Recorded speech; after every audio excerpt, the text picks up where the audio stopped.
हरियाणा के बहादुरगढ़ में सैकड़ों गाड़ियां डूब गई हैं। मारुति कंपनी के स्टॉक यार्ड में ये गाड़ियां डूबी हैं। सेना के 80 और एसडीआरएफ के 40 जवान इस वक्त मौके पर मौजूद हैं। 12 नाव के जरिए रेस्क्यू ऑपरेशन किया जा रहा है। 100 से ज्यादा कर्मचारी भी रेस्क्यू ऑपरेशन में जुटे हुए हैं। हरियाणा के बहादुरगढ़ की ये तस्वीर आपके सामने है।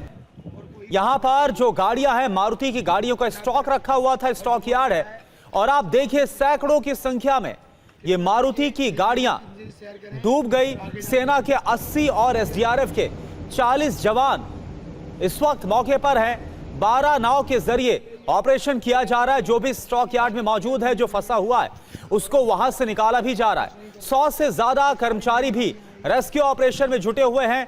लेकिन आप देख सकते हैं और समझ सकते हैं कि आखिर इसमें कितना बड़ा नुकसान हुआ है। हरियाणा के बहादुरगढ़ की तस्वीर और देखिए। इसके अलावा बहादुरगढ़ के और जो इलाके, स्थानीय इलाके हैं, जो ग्रामीण इलाके हैं, वहां पर भी जो हालात है, ये देखिए आप किस तरह से बहादुरगढ़ में नाव के जरिए रेस्क्यू किया जा रहा है। एसडीआरएफ, एनडीआरएफ की जो टीमें हैं वो इस वक्त इलाके में मौजूद हैं और लगातार बचाव अभियान चलाया जा रहा है। ये देखिए आप तस्वीरें आपके सामने। नाव के जरिए लोगों को सुरक्षित इलाकों में शिफ्ट किया जा रहा है।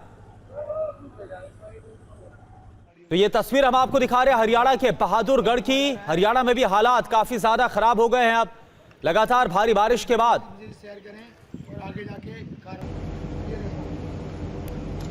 हम लोग एसडीआरएफ और आर्मी की टीम की मदद से इसको प्लगिंग कर रहे हैं और जहां जहां ओवरफ्लो हो रहा है उसकी स्ट्रेंथनिंग कर रहे हैं ताकि जो पानी आया हुआ है वो और ना फैले। क्या ऐसी स्थिति क्यों बन गई है? ये जो आपकी नॉर्मल से बहुत अत्यधिक बारिश की वजह से ये स्थिति पैदा हुई है और इसको हम कंट्रोल कर रहे हैं स्ट्रेंथनिंग करके। और उत्तराखंड के उत्तरकाशी में बादल फटने से भारी तबाही मची है। कई घर सैलाब की चपेट में आ गए हैं। रिपोर्ट देखिए।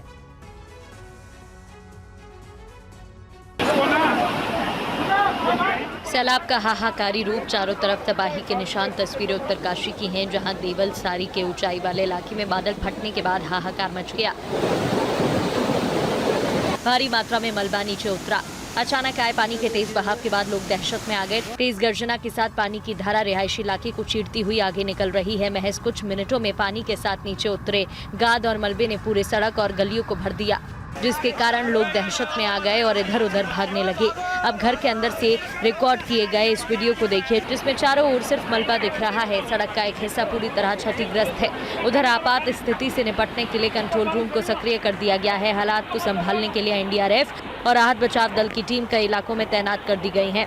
अब तक इस घटना में किसी के हताहत होने की खबर नहीं है, लेकिन परेशानी की बात यह है कि मौसम विभाग ने आज भी इस इलाके में तेज बारिश और बादल फटने का अलर्ट जारी किया है।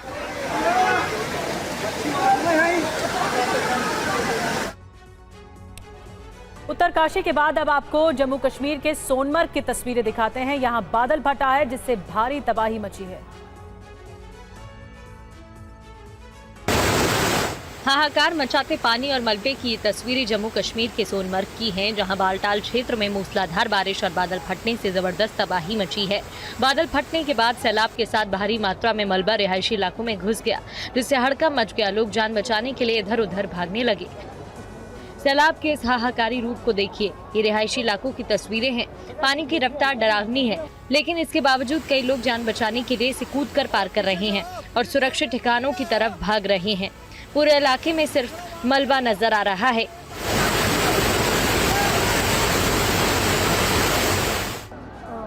सैलाब के कारण कई घरों को नुकसान पहुंचा है और सड़कें तबाह हो गई हैं। और कुछ नजर आ रहा है तो वो है सैलाब और मलबा। कुदरत का कहर इस कदर टूटा है कि लोग सहमे हुए हैं। लगातार हो रही मूसलाधार बारिश के कारण जनजीवन प्रभावित है। हालांकि राहत की बात यह है कि बादल फटने से किसी के हताहत होने की खबर नहीं। प्रशासन हालात पर नजर बनाए हुए है।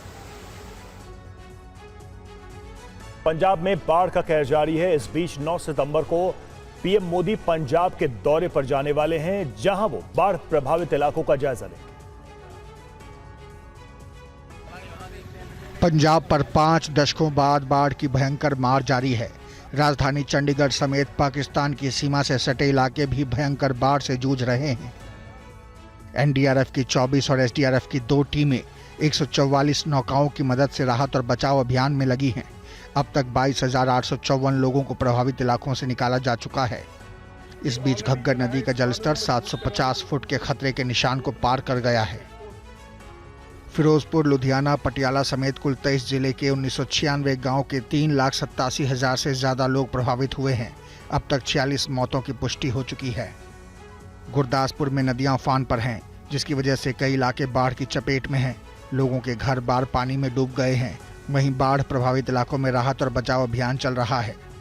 इस बीच 9 सितंबर को पीएम नरेंद्र मोदी पंजाब का दौरा करने वाले हैं, जहां वो बाढ़ से प्रभावित इलाकों का निरीक्षण करेंगे और हालात की जानकारी लेंगे। पंजाब के नवांशहर में कई इलाके बाढ़ की चपेट में आ गए हैं और इससे जनजीवन काफी बुरी तरह से प्रभावित हुआ है। आप देखिए, सैलाब की मार से पंजाब बेहाल है। बाढ़ के कहर से लोग कर्रा रहे हैं। ये तस्वीर पंजाब के नवांशहर की है। चारों तरफ मुसीबत का सैलाब दिख रहा है और लोग कुदरत के इस कहर से राहत का इंतजार कर रहे हैं। अब इस तस्वीर को देखिए। लगातार हो रही बारिश के कारण बाढ़ का पानी नवांशहर के टपरिया से आदोवाना की ओर जाने वाली सड़क के ऊपर से बहने लगा, जिससे आवाजाही प्रभावित हो गई। सड़क पर पानी के तेज बहाव के कारण गांव का संपर्क भी टूट गया। इस सड़क में दरारें पिछले बारिश से ही आ गई थी। लोगों का कहना है कि अगर प्रशासन पहले ही ध्यान देता तो सड़क को धंसने से बचाया जा सकता था। यहाँ पानी की रफ्तार इतनी तेज है कि इस रास्ते से गुजरना जान को मुसीबत में डालने जैसा है। खतरे को देखते हुए गाँव के युवा सड़क के किनारे ड्यूटी देने लगे हैं, जिससे सड़क से गुजरने वाली बड़ी गाड़ी या कार को रोका जा सके। नवांशहर के कई इलाके बाढ़ की चपेट में हैं। रिहायशी इलाकों में पानी भरा है, जिससे लोगों की परेशानी बढ़ गई है। कई घर पानी में डूब गए हैं।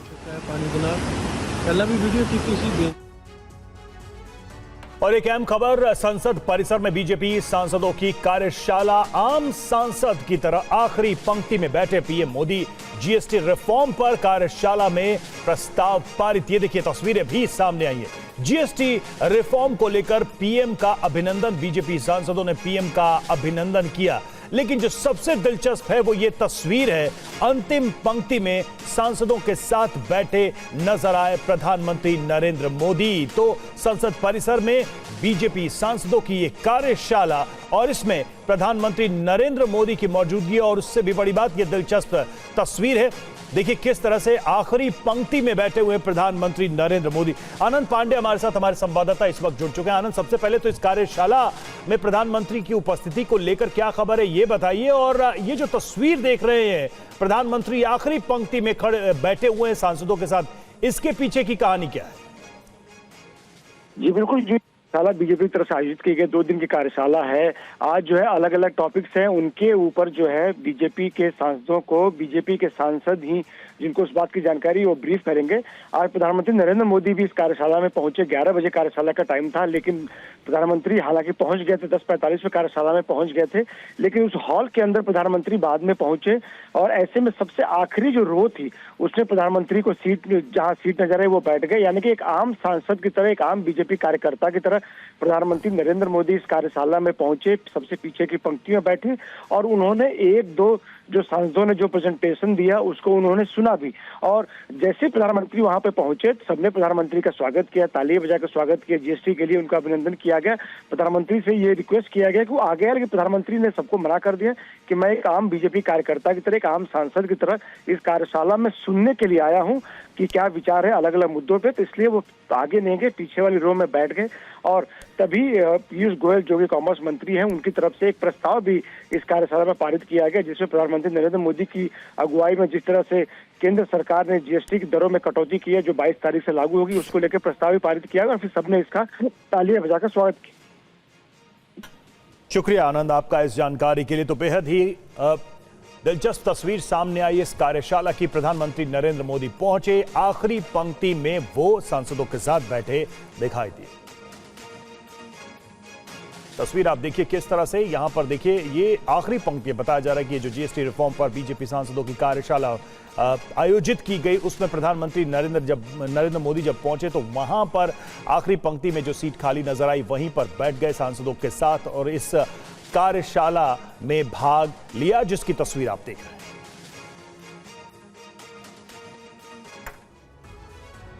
आगे बढ़ते हैं, बात राजस्थान की। राजस्थान की जयपुर में ढूंढ नदी उफान पर है, जिसकी वजह से परेशानी बढ़ गई है। रिपोर्ट देखिए।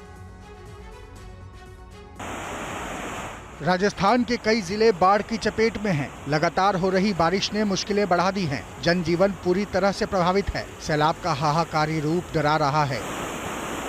ये तस्वीर जयपुर ग्रामीण की है, जहां कानौता बांध से छोड़े जा रहे पानी की वजह से ढूंढ नदी खतरे के निशान से ऊपर बह रही है। निचले इलाकों में बाढ़ का पानी घुस गया है और लोग सुरक्षित जगहों पर जाने को मजबूर हैं।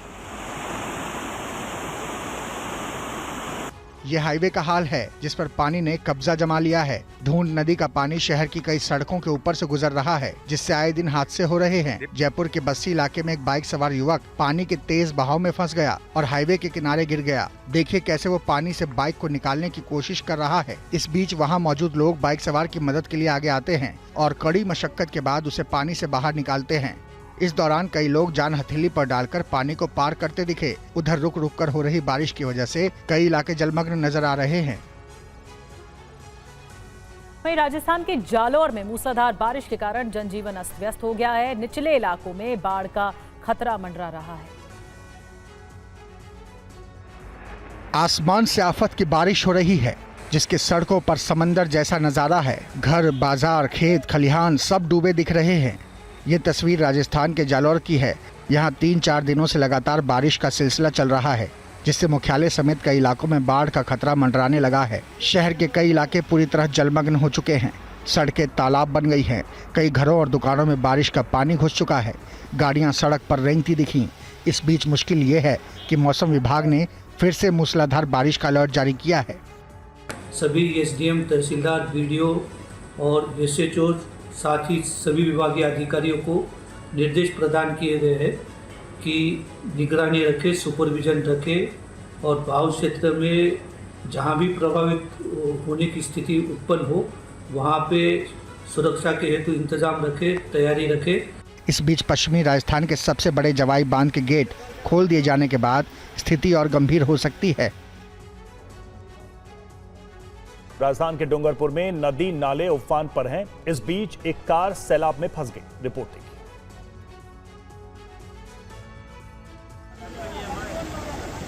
सैलाब में फंसी कार और जिंदगी बचाने की जंग। ये तस्वीर डूंगरपुर जिले के धम्बोला इलाके की है, जहां तेज बारिश से नदी नालों में उफान है, जिससे खांडिया किशनपुरा पुलिया के ऊपर से करीब 2 फीट से ज्यादा पानी बह रहा है। लेकिन इसके बावजूद कुछ लोग जान हथेली पर लेकर आवाजाही कर रहे हैं और हादसे को दावत दे रहे हैं। अब इस तस्वीर को देखिए, जिसमें एक कार तेज धार में फंसी दिख रही है, जो पुल की रेलिंग की वजह से रुकी है। इस कार में बैंक ऑफ बड़ौदा बैंक की गंधवा शाखा के मैनेजर हरिशंकर श्रीवास्तव फंसे हैं, जो मदद की गुहार लगा रहे हैं। जैसे ही ये खबर फैली तो स्थानीय लोग उन्हें बचाने के लिए ट्रैक्टर लेकर मौके पर पहुंचे और रेस्क्यू शुरू किया। पहले रस्सी को कार से बांधा गया, इसके बाद कार की खिड़की से किसी तरह निकलकर मैनेजर बाहर आते हैं। कड़ी मशक्कत के बाद तेज बहाव में फंसी कार से बैंक मैनेजर को सुरक्षित बचा लिया गया। इतना ही नहीं, स्थानीय लोगों ने कार को भी बाहर निकाल लिया, जिससे बड़ा हादसा होने से टल गया। और देखिए, उज्जैन से एक अहम खबर है। यहां पर शिप्रा नदी में कार गिरने से हादसा हो गया है। 3 पुलिसकर्मी हादसे का शिकार हो गए। थाना प्रभारी अशोक शर्मा का शव बरामद कर लिया गया। कार में सवार 2 पुलिसकर्मी अभी भी लापता है। ये देखिए, आप टीमें लगी हुई हैं तलाशी में। एनडीआरएफ लापता पुलिसकर्मियों की तलाश में जुटी हुई है। उज्जैन की ये तस्वीर है, यहां पर यह हादसा हुआ, देखिए आप।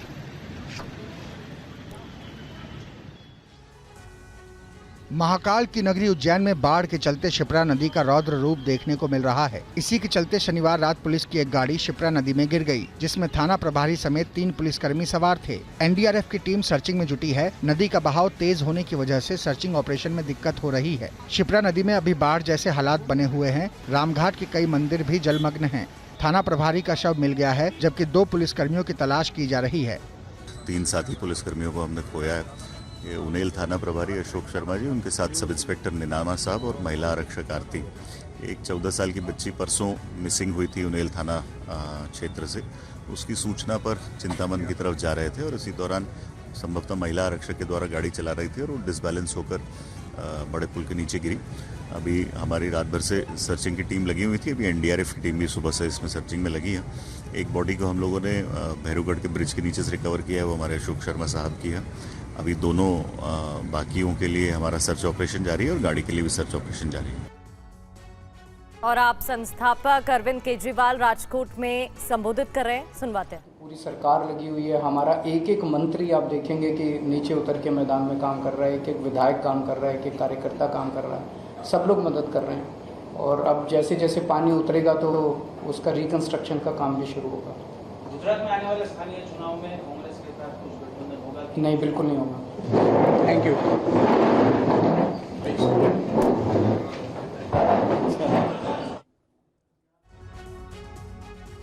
और आपको बता दें कि दिल्ली में अभी भी यमुना नदी खतरे के निशान से ऊपर बह रही है। पानी घट जरूर रहा है, लेकिन बाढ़ग्रस्त इलाकों में हालात गंभीर बने हुए हैं। ना बेहिसाब बरसात रुक रही है, ना मुसीबत। ये देश की राजधानी दिल्ली का हाल है। यमुना नदी उफान पर है, खतरे के निशान से ऊपर बह रही है, जिसकी वजह से निचले इलाके डूब गए हैं। अभी भी यमुना नदी का जलस्तर खतरे के निशान से ऊपर है। दिल्ली के लोहा पुल के पास नदी का जलस्तर 205.59 मीटर दर्ज किया गया है, जबकि खतरे का निशान 205.33 मीटर है। अब रिहायशी इलाके का हाल देखिए। ये तस्वीरें मोनेस्ट्री मार्केट की हैं। क्या सड़क, क्या घर, क्या दुकानें, हर तरफ पानी ही पानी। लोगों के सामने ये मुसीबत एक हफ्ते से बनी हुई है। दिल्ली के पौष इलाके सिविल लाइंस की ये तस्वीरें देखिए, जहां अब भी कई स्थानों पर बाढ़ का पानी घुसा है, जिससे लोगों को परेशानी हो रही है। दिल्ली एनसीआर में रुक रुक कर हो रही बारिश के कारण जनजीवन प्रभावित है। नोएडा के सेक्टर 135 में यमुना नदी का पानी घुस गया, जिसके कारण घर, फार्म हाउस और कई फैक्ट्रियां पानी में डूब गईं। बाढ़ में फंसे लोगों का रेस्क्यू कर सुरक्षित जगह पर भेजा जा रहा है। और हथिनीकुंड बैराज से पानी छोड़े जाने का असर मथुरा में भी दिखने लगा। मथुरा में यमुना का जलस्तर काफी बढ़ गया है। यमुना में उफान का असर मथुरा और वृंदावन पर दिख रहा है। यमुना नदी का पानी मथुरा और वृंदावन में घुस चुका है। मथुरा में निचले इलाकों में 3 से 4 फीट तक पानी भर गया है। ये वीडियो मथुरा के कॉलोनी का है, जहां देखिए सड़क पर 2 फीट तक पानी भरा हुआ है। लोगों के घुटने तक पानी भर चुका है। लोग अपने सामान को सुरक्षित स्थानों पर पहुंचा रहे हैं। कमर कमर तक पानी आ गया है। हमारा इसमें काफी नुकसान हुआ है। हम धीरे धीरे निकाल रहे हैं। हमको नहीं पता था रात में इतना पानी एकदम से आ जाएगा। इधर आप देख रहे हो चारों तरफ पानी पानी आ गया है, तो हमको कोई अंदाजा नहीं था एकदम से पानी आने का। उधर दाऊदी घाट पर सारे बाजार में पानी आ गया है। इधर रास्ता बंद कर देना चाहिए कायदा में। उधर दाऊदी घाट, श्याम घाट, राम घाट, सारे घाटों पर पानी आ गया है उधर साइड। मथुरा में पहाड़ी इलाकों से आ रहे पानी के चलते यमुना नदी का जलस्तर काफी तेजी से बढ़ रहा है। यमुना नदी खतरे के निशान के ऊपर बह रही है। यमुना के कई घाट डूब चुके हैं। पानी बढ़ने के बावजूद श्रद्धालु यमुना घाट पर पूजा कर रहे हैं। और देखिए आप, मथुरा में पिछले कई दिनों से यमुना नदी खतरे के निशान के ऊपर ही बह रही है। लोग भजन कीर्तन करके यमुना से रौद्र रूप को शांत करने की अपील कर रहे हैं। वहीं भगवान के स्वरूप राधा कृष्ण की जोड़ी को भी नाव से यमुना विहार कराया जा रहा है। आप देखिए संवाददाता कान्हा अग्रवाल की रिपोर्ट। मैं इस वृंदावन के मोक्षधाम मार्ग परकम मार्ग पर मौजूद हूँ। पहले आपको कुछ तस्वीरें दिखाऊंगा। यहाँ पे देखिए, एक तरफ बाढ़ आई हुई है तो दूसरी तरफ यहाँ पे साधु संत समाज और जो ब्रजवासी लोग हैं यहाँ पर बैठकर यमुना किनारे पर खड़े होकर बैठकर भजन कीर्तन कर रहे हैं। क्या कहेंगे यमुना के स्वरूप को लेकर? पहले तो यमुना के स्वरूप को लेकर ये कहेंगे कि यमुना के स्वरूप से बहुत लोग विकल हो चुके हैं। मवेशी परेशान हो चुकी है और सभी ब्रजवासी भी परेशान, साधु संत सब लोग परेशान हैं। तो अब यमुना जी, इसलिए एक भजन कीर्तन चल रहा है यहाँ पे कि यमुना जी जो अपने पुराने स्वरूप में जो रहती हैं यहाँ पे, उसी स्वरूप में वापस चली जाएं और ब्रजवासियों को शरण दें अपनी और अपने कैर से बचाएं। तो देखा कि आपने ये थे यहाँ पे ब्रजवासी और साधु संत लोग जो यहाँ यमुना शमशान घाट के पास बैठकर जहाँ यमुना महारानी आई हुई हैं उनका आशीर्वाद प्राप्त कर रहे हैं, साथ ही उनको भजन सुना रहे हैं। उनका कहना है कि यमुना महारानी से हमारी विनती है कि जो उनका रौद्र रूप था वो हम 2023 में भी देख चुके हैं और 2025 में भी उनका रौद्र रूप देखने को मिला है। अब ये रूप उनका शांत हो। बड़ी खबर आ रही है, जोधपुर में आरएसएस की 3 दिनों की समन्वय बैठक के आज आखिरी दिन है। संघ की बैठक में पंजाब में बाढ़ की स्थिति पर चर्चा की गई है। साथ ही पंजाब में नशा और मतांतरण पर भी चिंता व्यक्त की गई है। वहीं पश्चिम बंगाल में घुसपैठ को लेकर भी बैठक में चर्चा हुई है, चिंता व्यक्त की गई है। इसे रोकने को लेकर संघ के प्रयासों की जानकारी दी गई है। संघ की अखिल भारतीय कार्यकारी मंडल की जो बैठक यानी दिवाली बैठक 30 और 31 अक्टूबर 1 नवंबर तक जबलपुर में होगी। जैसा कि देश की सामाजिक और वर्तमान परिस्थिति के बारे में भी अपने अपने अनुभव बैठक में सभी लोगों ने बताए। जैसे पंजाब के परिस्थिति के बारे में भी अलग अलग संगठन जो वहाँ पर कार्य कर रहे हैं उन्होंने विशेष तौर पर अपने अनुभवों को वहाँ साझा किया। सभी ने वहाँ चल रहे लगातार हो रहे मतांतरण के बारे में चिंता व्यक्त की है और जिसके कारण वहाँ सामाजिक जो उपद्रव बन रहा है उसके बारे में भी उन्होंने चिंता की और विशेषकर जो वहाँ पर नशा के कारण, ड्रग्स के कारण जो प्रभाव बढ़ रहा है और युवाओं में उसके प्रादुर्भाव के कारण बहुत सारे दुष्परिणाम सामने आ रहे हैं। अब वो पटल पर भी आ रहे हैं, स्पष्ट रूप से दिख रहे हैं। तो उस पर बहुत गंभीर चिंता व्यक्त की है और सब लोगों ने अपने इन प्रयासों के बारे में भी बताया कैसे वो युवाओं को इसके बारे में समझाने के लगातार अभियान ले रहे हैं, कैसे जो लोग इससे ग्रस्त हैं उनके लिए किस तरीके से काउंसलिंग किया जाए, रिहेबिलिटेशन के लिए क्या मदद की जाए, इसके लिए भी प्रयास कर रहे हैं।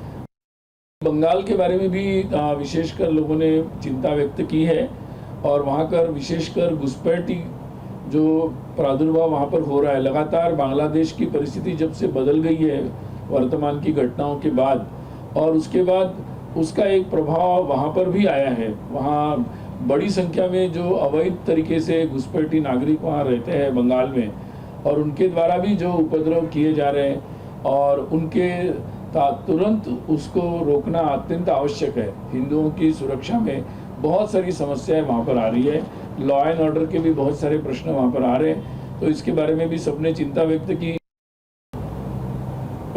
अभी पिछले दिनों बहुत जगहों पर बाढ़ आई है, तो जैसे जम्मू कश्मीर, हिमाचल और पंजाब और फिर हरियाणा में भी उसका प्रभाव दिखने को मिला, उत्तराखंड, राजस्थान में भी।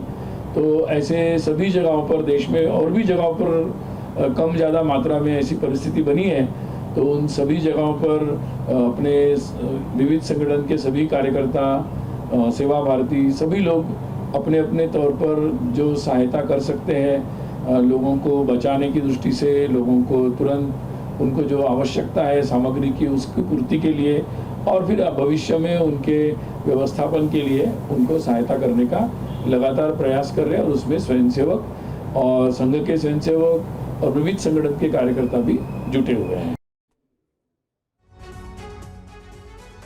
वोटर अधिकार यात्रा के बाद मुकेश सहनी का एक्सक्लूसिव इंटरव्यू। वीआईपी के अध्यक्ष मुकेश सहनी ने टीवी 9 से कहा, यात्रा को लोगों का समर्थन मिला, बिहार में इंडिया ब्लॉक की सरकार बनेगी, महागठबंधन में सीट बंटवारे पर विवाद नहीं, वीआईपी 60 सीट पर चुनाव लड़ेगी, मोदी सरकार से जनता परेशान है, मुकेश सहनी का बयान।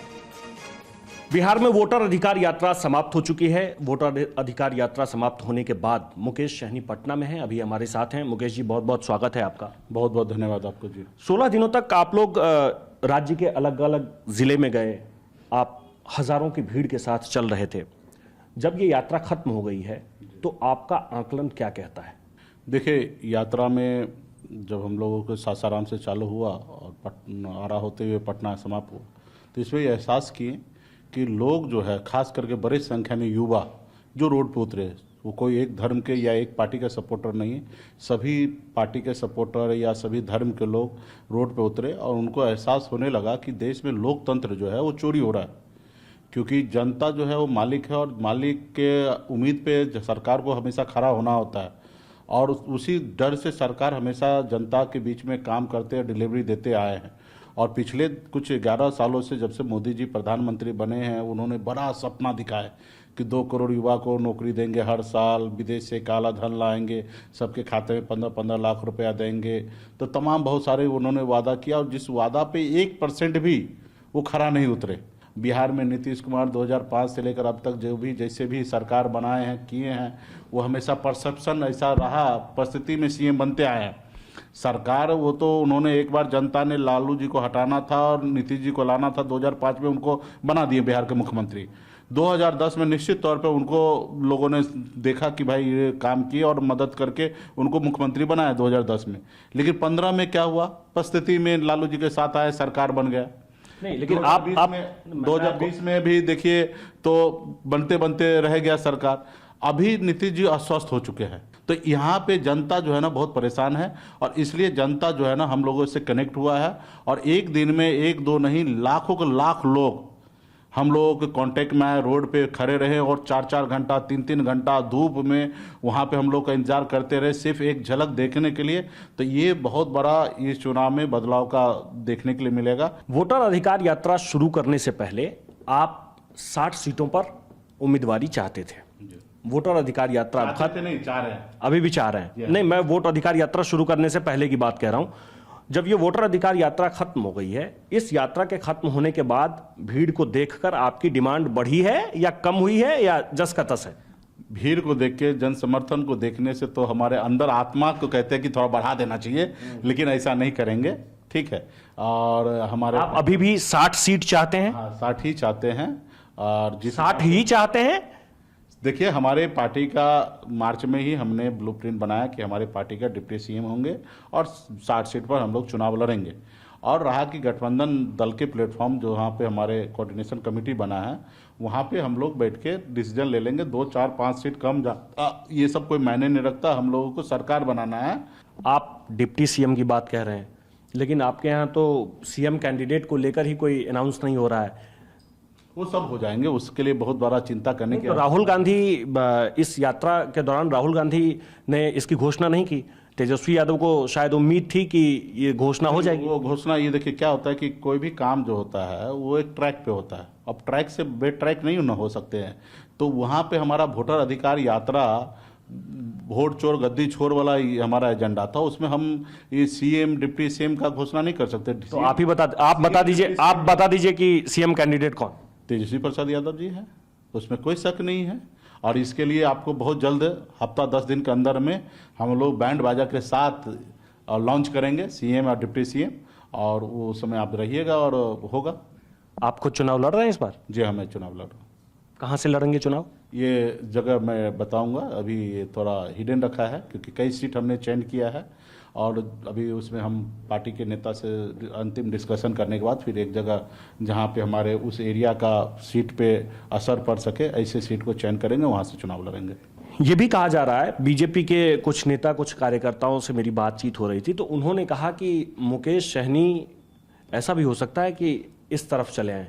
आपने भी ऐसा कुछ सोचा है या आपके मन में कोई ऐसी बात चलती है अभी भी? ऐसा कुछ नहीं है, ये बात उनको डर है कि मल्ला का बेटा मेरे साथ नहीं है, और उनको ये बात डर है और डर होना भी चाहिए। और वो इंतजार कर रहे हैं कि सन ऑफ मल्ला नाव लेके हमारे साथ आ जाए ताकि उस नाव पे चढ़कर हम किनारा लग जाए। और ये हमारी ताकत है कि लोग इस तरीके से सोचते हैं कि मल्ला का बेटा का नाव के बगैर हमारी मंजिल पार नहीं हो सकता है, तो निश्चित तौर पर वो ऐसा सोच रहे हैं।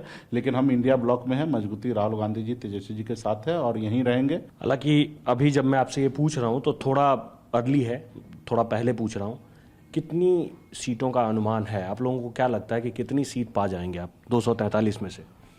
243 में जिस हिसाब से हमको अभी जो दिखा, हम लोग 200 पार कर लेंगे। इससे पहले हम उम्मीद नहीं करते थे, हम इससे पहले 150 सोचते थे। और लेकिन अभी इस बार जो हमारा यात्रा जो निकला, जिस हिसाब से हम गए हैं, जो क्षेत्र में हमारा, आप जो कह रहे हैं ये रिकॉर्ड हो रहा है, और आप, हम कोई भगवान या ज्योतिषी नहीं है। हम जो देखें वो हम अपना अनुमान कर सकते हैं। हमने कहा ना कि इस यात्रा से पहले हम खुद बिलीव करते थे कि 150 तक सीट हम लोग जीतेंगे। और इस यात्रा में जहाँ पे दरभंगा, मधुबनी सब में हमारा महागठबंधन बहुत कमज़ोर था, उस एरिया में जिस हिसाब से हमको समर्थन मिला, उस हिसाब से हमको देखने के लिए मिल रहा है कि पर्याप्त सीट हम लोग जीतेंगे। कहीं 200 पार भी अगर हो जाए ना तो आश्चर्य करने वाली बात कोई नहीं होगा। ये कहते हुए आप खुद में हंस रहे हैं। नहीं, आपको हादसा आ रहा है कि ये आप बाद में ऐसा अगर 200 पार हो जाए तो इसके लिए हंसीएगा नहीं, इसके लिए आप कंफर्टेबल होइए, क्योंकि मैं आपको स्टेटमेंट दिया हूं, तो ये स्टेटमेंट को आप समझ लिया। बाकी देखिए जनता मालिक है।